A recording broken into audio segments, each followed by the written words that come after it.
Kobayashi is very fun hard, fun heel fan, denk ik.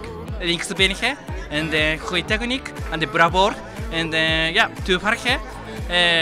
Very fun hard en Kobayashi eenmalige nationale elftal. Waar Heerenveen vooralsnog niets uithaalt. Hier een professionele overtreding. En het eerste geel van de avond. Het eerste geel voor de nieuweling bij Heerenveen, Kobayashi. Die voorzag problemen op het moment dat Twente de tegenstoot inzet via Mokotjo. En maakt daar vrij hardhandig een eind aan. Larsson. Mooi verlinkt door Kobayashi.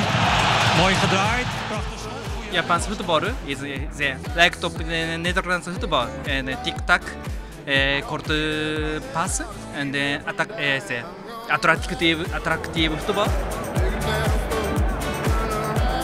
Heeft hij geen beslissende actie, maar zijn vrije loopactie is geweldig. Dat maakt Mokotjo heel onrustig. Hij is redelijk wedstrijd tot nu toe. Kobayashi gaat eraf en Namli vervangt hem. Tot zover het debuut van Kobayashi.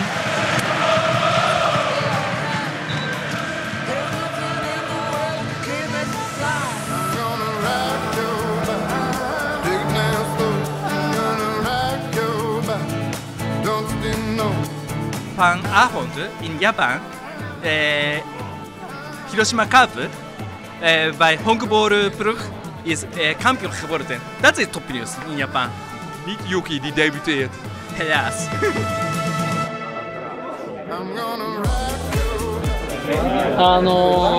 あそこまで幅広くやれとは言われてないけど、試合の状況は絶対変わるから。Waar ik heel erg tevreden over ben, is dat hij gewoon de boel neerzet. En hij heeft moeite met de taal, maar als je ziet hoe snel hij zich aanpast, dat is echt kwaliteit.